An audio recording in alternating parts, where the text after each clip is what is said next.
Conversa agora com o cientista político Hussein Kalu. Bom dia, professor, seja bem-vindo. Obrigado por atender nosso convite neste domingo muito importante para a Síria. Bom dia, é um prazer estar com você. Trazemos anteriormente um mapa das forças na Síria que são bastante distintas. Há muitos grupos rebeldes que atuam sobre o país.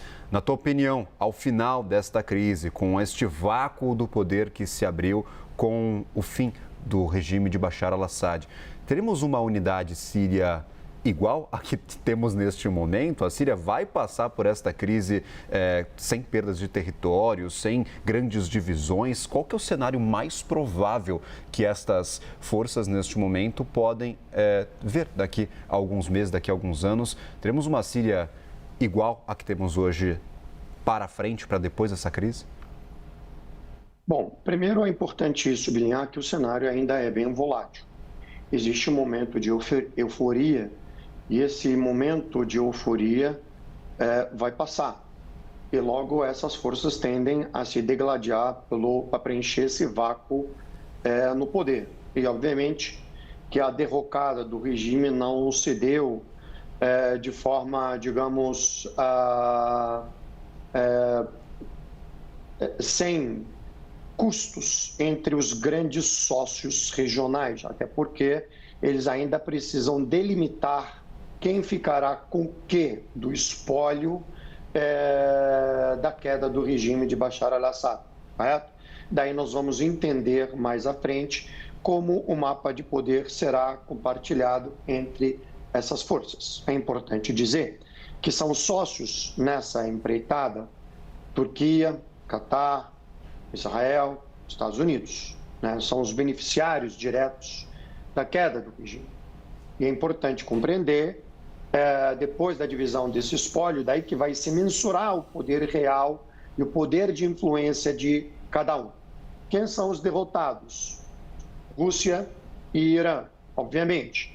Então, quem vai influenciar as áreas que eram dominadas efetivamente por esses dois países. E assim a gente vai montando esse quebra-cabeça para avaliar quem sairá mais forte. Mas o fato que é importante ter clareza, é que a queda não foi uma queda como baseada num combate sangrento, como se imaginava, ou não foi um processo delongado. Em uma semana eles chegaram à capital, em uma semana o regime basicamente partiu da capital, né?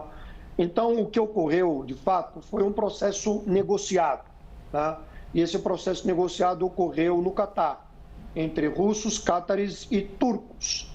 Há mais de 2 semanas, 3 semanas, saberia-se que essas forças estavam bem posicionadas, com um plano claro de chegar a Damasco, muito bem armadas. E a Rússia não teria capacidade de oferir cobertura militar para o regime sírio. Sem a cobertura russa, o regime sírio não conseguiria sobreviver. Durante a guerra do Líbano, antes do cessar-fogo, enquanto Israel combatia na fronteira sul com o Hezbollah, Israel bombardeou toda a infraestrutura aérea do regime sírio, todos os aeroportos do regime sírio, à exceção dos aeroportos em que hospedavam as bases russas. Então, o regime sírio não tinha mais uma capacidade aérea para atuar. E terceiro ponto, o exército sírio decidiu não combater, né? Então, a negociação estava praticamente dada, na verdade. A Rússia se preocupa hoje em salvar-se na Ucrânia. Se engajar na Síria, ela poderia perder nos 2 pontos, ou poderia salvar a Síria e perder a Ucrânia, que para ela a Ucrânia é uma peça mais valiosa nessa equação no momento, né? Terceiro, ela não estaria disposta a deslocar tropas e muito menos aviação pesada para a Síria, né? O exército não está disposto a combater sem o apoio da Rússia, porque ele enfrenta hoje não grupos rebeldes dispersos como durante os 10 anos de guerra, senão grupos muito bem treinados e muito bem armados e muito bem posicionados, né? E com o Hezbollah, que é um aliado do regime sírio, hoje está extremamente enfraquecido, não tem a mesma capacidade e eficiência militar para se engajar, e com o Irã acuado, aguardando a nova administração iraniana. Então, todo esse ensaio, ele facilitou esse processo negociador. Razão pela qual você vê se falando em transição pacífica, né? Quer dizer, do regime para a administração entrante, né? Agora, quem é a administração entrante? Qual é o seu fenótipo político? Ninguém sabe o que é. Hussein, eu queria inclusive trazer uma atualização que pode nos ajudar a entender um pouco sobre esse fenótipo da nova administração. O Ministério de Relações Exteriores do Talibã parabenizou os rebeldes sírios e pediu o estabelecimento de um governo islâmico. Nós temos agora, em particular, o líder que amplia dessa ampla ofensiva rebelde após a derrubada do regime do presidente Bashar al-Assad sendo parabenizado, e o Afeganistão parabeniza a liderança do movimento e o povo da Síria pelos recentes desenvolvimentos que resultaram na remoção de fatores-chave que contribuem para o conflito e a instabilidade, disse o Ministério de Relações Exteriores do Talibã. Expressamos esperança de que o processo de transição de poder seja realizado de maneira alinhada com as aspirações do povo sírio, abrindo caminho para o estabelecimento de um governo islâmico independente e orientado para o serviço que priorize a reconciliação nacional, evite divisões e retaliações e adote uma política de anistia geral para promover a unidade entre todos os sírios. O posicionamento importante do Talibã nos ajuda a entender um pouco o direcionamento desta nova liderança, ou são apenas querências neste momento do Talibã para promover, claro, um governo também alinhado, um governo islâmico neste momento? Bom, é óbvio que a gente, se olhar o grupo, esse grupo que se denomina de Frente de Libertação Nacional, qualquer coisa do gênero, todos eles têm raízes no Al-Qaeda e depois no Estado Islâmico, no ISIS e no Jabhat al-Nusra. O Abu Muhammad al-Julani, como é conhecido o líder desse grupo, ele nada mais é do que um ex-líder da Al-Qaeda. Quer dizer, é um dos agentes do Al-Qaeda e cuja imagem está sendo lustrada por alguns países para parecer um líder libertador, moderado. Mas todo mundo sabe, no fundo, o que ele representa em termos ideológicos. Todo mundo está saudando o processo libertador de libertação da Síria, do subjugo, do regime, do Bashar al-Assad, mas pode acabar ganhando um regime de governança teocrática islâmica, que o próprio Talibã está saudando. Quer dizer, você pode se livrar de um regime autoritário de corte, secular, para um regime ditatorial teocrático de corte fundamentalista. Quer dizer, esse é o grande problema. Então, qual é a diferença? É que esse grupo ele é muito mais radical, é muito mais opressor com as minorias e com vários outros segmentos do que o regime anterior. O regime anterior, depois de ter vencido a guerra, ele procurou o quê? Preservar uma certa estabilidade dentro da Síria. Você pode ter críticas ao regime sírio, não há dúvida que você pode ter críticas. Não há dúvida que ele não é um regime democrático. Pode criticá-lo sobre vários aspectos, mas você garantia um mínimo de estabilidade e um mínimo de respeito ao direito das minorias. E vamos ver se esse grupo que se pretende ser como Frente de Libertação se vai preservar. E pelo que vimos ao longo dessa semana, até a chegada deles a Damasco, eles invadiram diversas cidades cristãs e diversos bairros e efetuaram destruições. Entraram em igrejas, destruíram diversas árvores de árvores que se preparam para comemorar o Natal, entre outras coisas. Quer dizer, me parece que nós estamos diante de um processo muito perigoso que, passada a euforia, eu viria com muita cautela esse processo de transição, né? E vamos lembrar, o que a gente tem na Turquia é um governo da Irmandade Muçulmana, não se engane. Quer dizer, não é um governo secular o que se tem na Turquia, né? O Erdogan é parte da Irmandade Muçulmana. O que se tem é um regime na Turquia autoritário, não é um governo democrático, né? Mas e esse processo de transição, esse processo negociador só foi viável porque a Rússia foi fiadora desse processo para que não houvesse derramamento de sangue. Fora isso, os rebeldes jamais chegariam na Síria. Se a Rússia não tivesse engajado na guerra da Ucrânia, isso não estaria acontecendo. E esse Julani jamais seria apresentado hoje com uma roupagem de pseudo-moderado, que não é moderado nada. Nosso analista de internacional, Américo Martins, está também conosco nesta conversa. Por favor, Américo.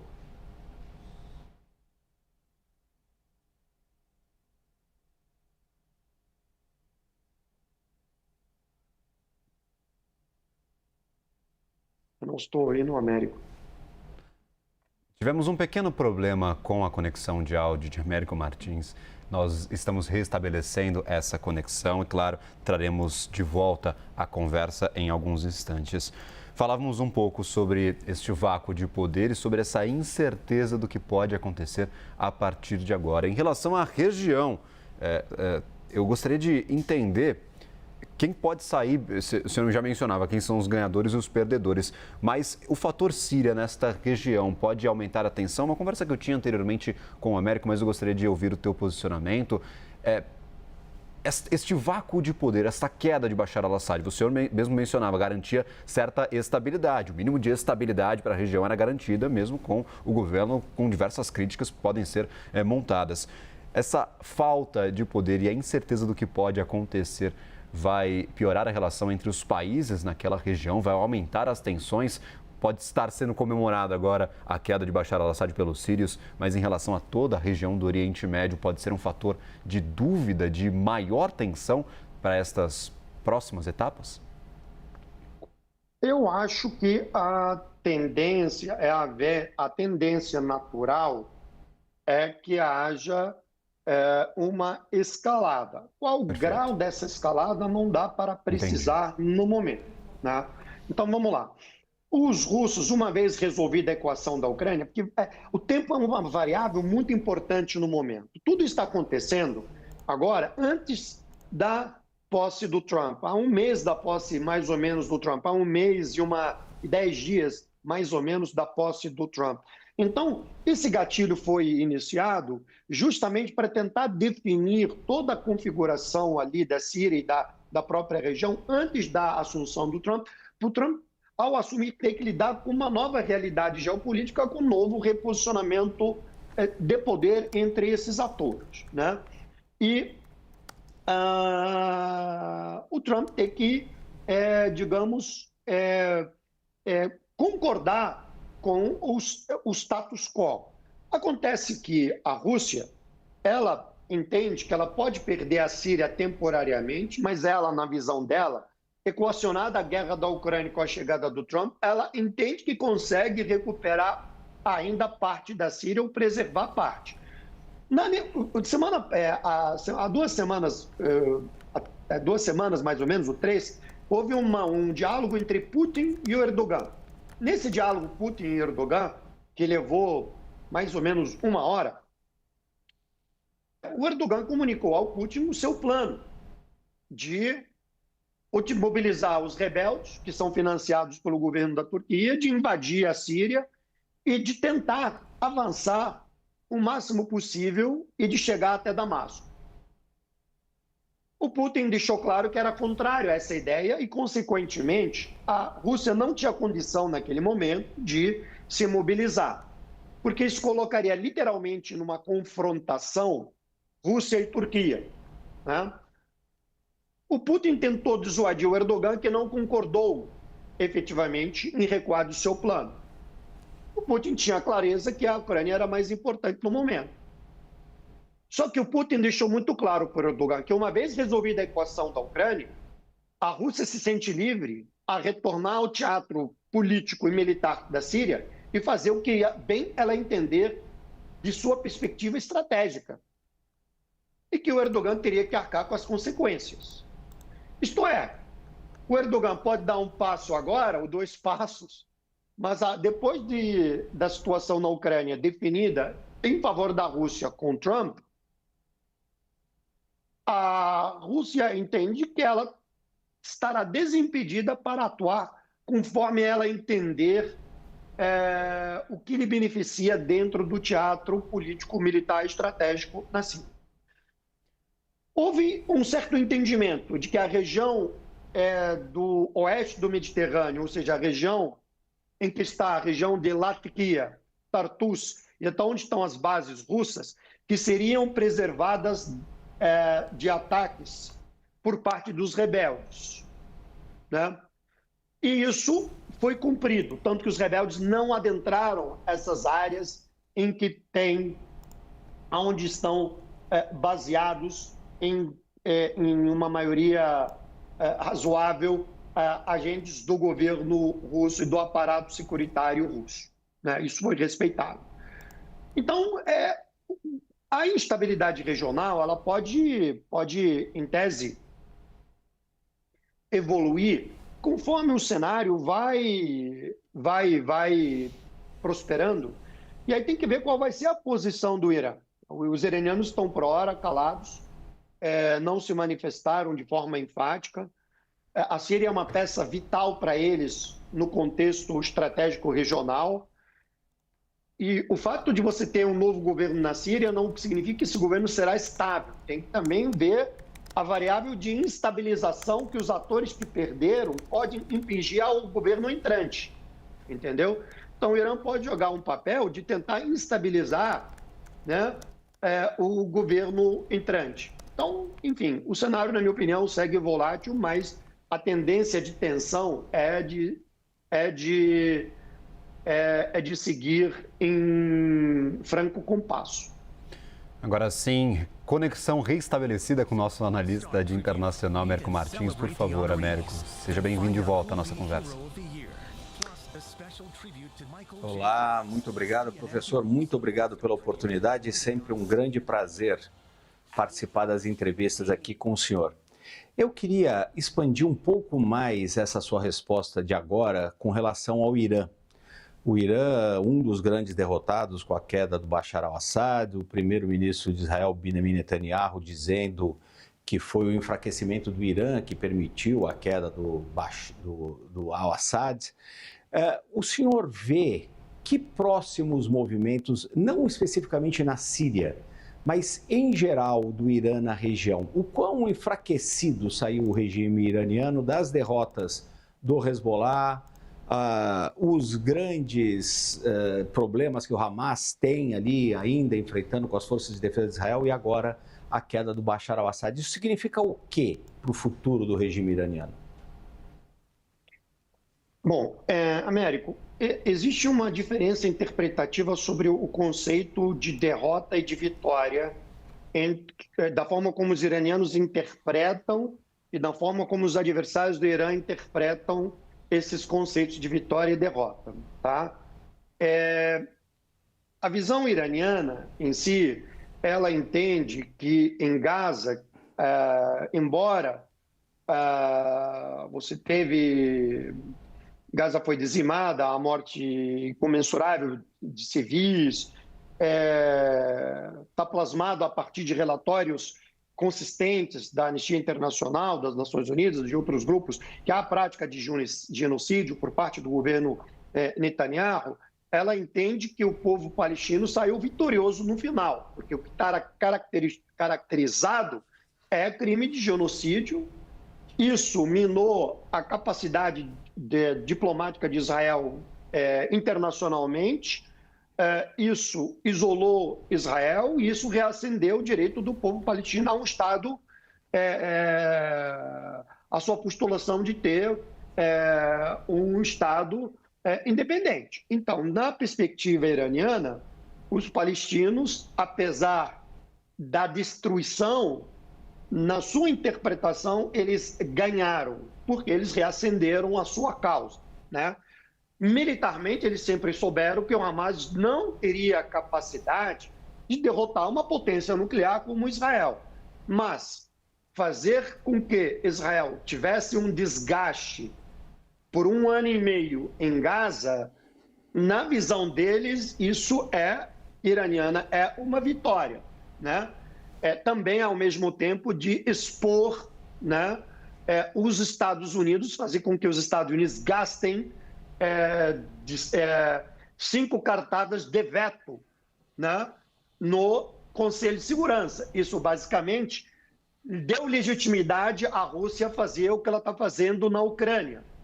E lembrando que a Rússia é aliada do Irã. Então, sob essa ótica, a leitura deles é uma vitória, não é uma derrota, na leitura deles, tá? Então, por isso que a concepção de vitória para eles ela é interpretada sobre outras chaves, né? No caso do Líbano, também a interpretação é a seguinte: bom, de fato houve uma derrocada substantiva de várias cidades do sul do Líbano, do Vale do Bekaa, enfim, da parte do subúrbio de Beirute, né? Você teve uma destruição gigante, você teve a aniquilação de parte de uma infraestrutura do Hezbollah e também de sua parte operacional da infraestrutura e de sua liderança política e militar. No entanto, Israel não conseguiu materializar no terreno, entendeu, a capacidade militar, que é de avançar dentro do território libanês até chegar ao rio Litani. O que é a visão deles? É que, bom, se Israel aceitou um cessar-fogo, na visão deles é porque não venceu. Essa visão que eles têm. Porque se ela tivesse em vantagem substancial no terreno, ela não precisaria aceitar o cessar-fogo. Ela seguiria no campo militar porque ela estaria próxima de uma vitória total, né? Então, essa é a interpretação. Quanto à Síria, ela entende que ela foi derrotada sim, porque ali, de fato, no momento, né? Quer dizer, a visão deles no momento que ela foi derrotada, porque isso rompe a coesão da ideia do eixo da resistência, do eixo que se estende de Teherã até Beirute, passando por Bagdá e por Damasco. E se elimina a Síria, você estrangula o Líbano. Então, na verdade, o eixo acabou, na verdade. Você só tem conexão de Teherã até Bagdá, acabou Damasco, acabou nesse caso Beirute. Então, daí interrompe-se a conexão de suprimento de armamento para o Hezbollah. Então, quer dizer, aí sim, sob essa perspectiva, o Hezbollah perdeu. Não sob a perspectiva do combate na linha de fronteira com Israel, mas sim sob a perspectiva de perder a Síria como peça vital no xadrez geopolítico, porque esse corredor de suprimento de armamentos ele estará, em tese, interrompido entre os dois países. O apoio com a Saddam ao Hezbollah era vital para a coesão do eixo, era vital para o Hezbollah combater o Estado de Israel. À medida que você não tem a Síria, você tem o Hezbollah, digamos, literalmente isolado no Líbano. Sob essa perspectiva, Israel ganhou, entendeu? Quer dizer, sob essa perspectiva estratégica, olhando, sim, a Israel derrotou o Irã. Não derrotou o Hezbollah, mas derrotou o Irã, que, consequentemente, estrangulou o Hezbollah. Então, essa é uma leitura um pouco mais macro. Talvez o Irã venceu no micro, mas perdeu na macro estratégia, né? Então, essa leitura é que eu consigo fazer no momento sobre o Irã. Américo, eu vou já retomar contigo. Eu tenho 2 posicionamentos oficiais que eu gostaria de incluir nesta conversa com o professor. Irã respeitará a soberania e integridade territorial, isso que diz o Ministério das Relações Exteriores. Determinar o destino da Síria e decidir o seu futuro é responsabilidade exclusiva de seu povo, livre de interferência destrutiva ou imposição externa. Este é o posicionamento do Ministério de Relações Exteriores do Irã. Alcançar esse objetivo requer uma rápida cessão dos conflitos militares, a prevenção de atividade terrorista e o início dos diálogos nacionais com a participação de todos os segmentos da sociedade da Síria. Essas medidas visam estabelecer um governo inclusivo que represente todo o povo da Síria. Este é o comunicado. E continua: a República Islâmica do Irã enfatiza o status da Síria como um país importante e influente na região da Ásia Ocidental. Não poupará esforços para ajudar a estabelecer a segurança e a estabilidade da Síria. Para este fim, o Irã continuará as suas consultas com todas as partes influentes, particularmente na região. E mais um posicionamento oficial que eu gostaria de trazer a essa nossa conversa, que é do Iraque. Iraque diz que não aceitará interferência estrangeira nos assuntos da Síria. Reafirma a necessidade de respeitar o livre-arbítrio de todos os sírios e enfatiza que a segurança, a integridade territorial e a independência da Síria são de extrema importância, não apenas para o Iraque, mas também para a estabilidade e segurança de toda a região, segundo o porta-voz do governo. O governo iraquiano, lembrando, apoia os esforços para iniciar um diálogo inclusivo que abranja todas as facções e orientações na área da Síria, de acordo com os interesses do povo sírio. Por favor, Américo, eu fiz essa interrupção porque eu queria trazer estes 2 posicionamentos oficiais de países na região, claro, para incluir nessa nossa conversa. Muito interessante, né, professor? E obrigado, Gabriel. Muito interessante que agora, depois de 15 anos de guerra civil, com influência de todos esses países que nós comentamos, agora a gente tem essas notas do Irã, por exemplo, do Iraque, defendendo que nenhum país interfira de maneira invasiva na questão da Síria nesse momento de vácuo no poder com a saída do Bashar al-Assad. Como o senhor vê esse tipo de declaração, em especial do Ministério das Relações Exteriores do Irã? Bom, existem 2 chaves interpretativas, Américo.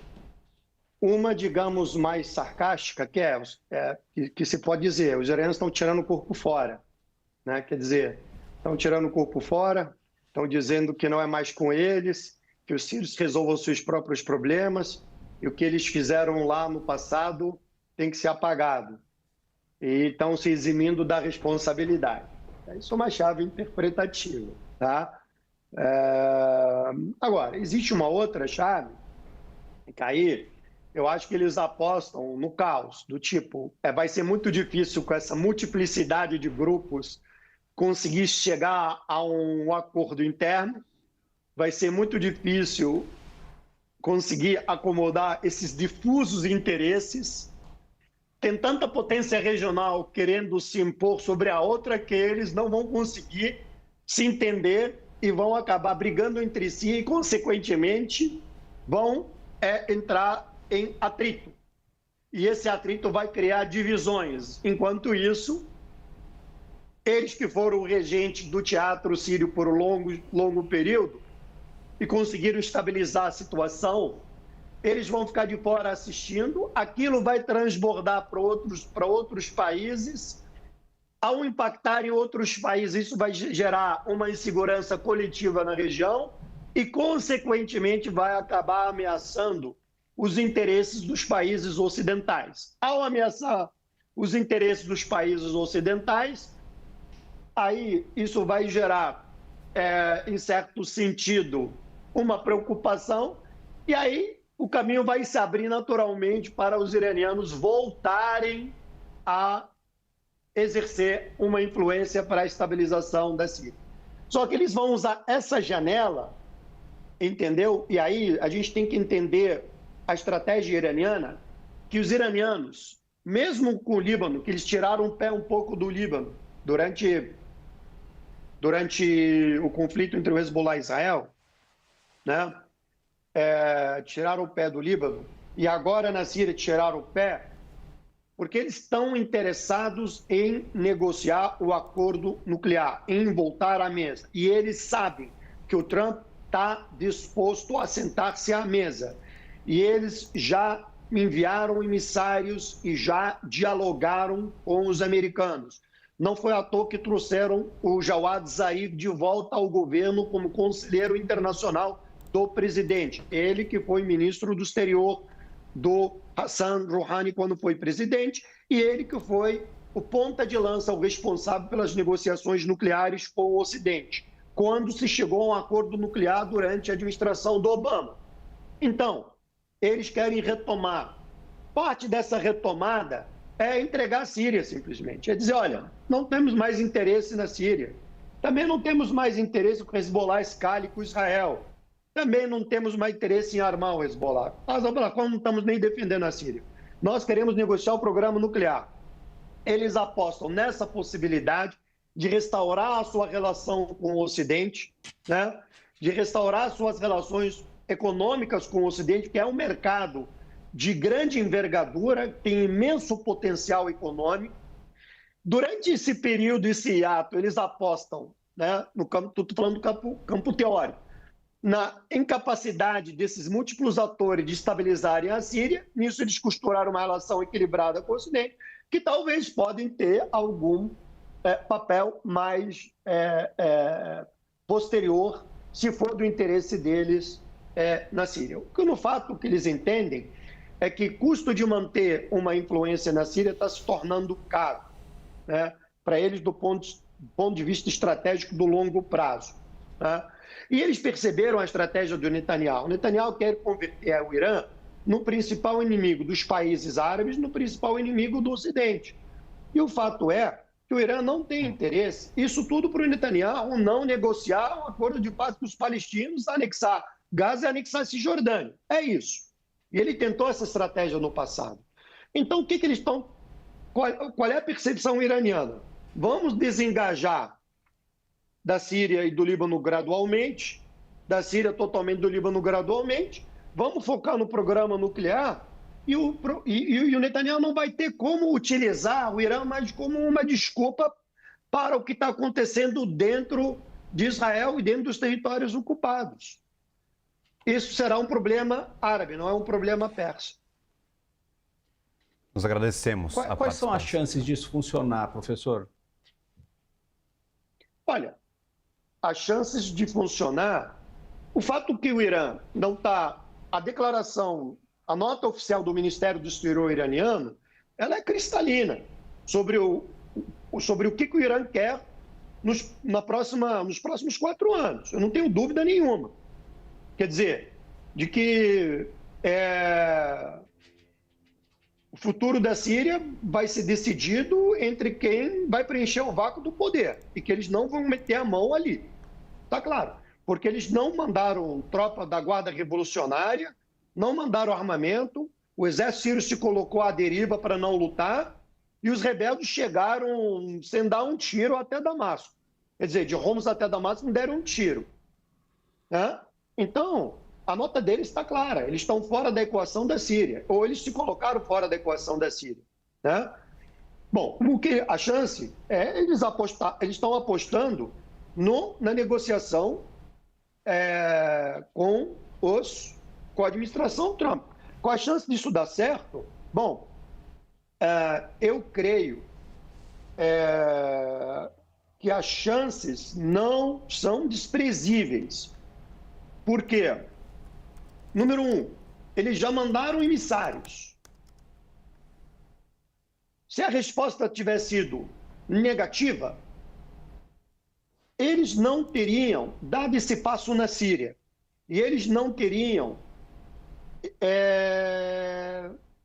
feito constrições ao Hezbollah utilizar certos armamentos contra Tel Aviv, que eles fizeram. 2, eles sabem da relação entre Putin e Trump. E eles apostam muito no Putin. ser o viabilizador desse acordo nuclear com o Trump. As potências europeias estão prontas, estão de acordo. É o Trump querer. E foi o Trump que desfez o acordo e o Trump que pode refazer o acordo. E é uma vitória geopolítica do Trump, se ele quiser. Então, eles veem que a viabilidade, envio de emissários, né, a variável Rússia e o descolamento da Síria, a soma dessas variáveis e o reatamento da relação deles com a Arábia Saudita, com os países do Golfo, né, que isso favorece o não veto árabe, né, dos países do Golfo principalmente, e a relação desses países com a administração Trump, eles veem que a probabilidade disso ser bem sucedido é razoável, ela não é nula. Nós agradecemos a participação de Hussein Kalu aqui conosco, obrigado. Cientista político, seja sempre bem-vindo. Agradeço imensamente por aceitar esta conversa no meio do domingo, onde tudo acontece na Síria. Muito obrigado, Américo, muito obrigado, Gabriel, muito obrigado a todos que nos acompanham.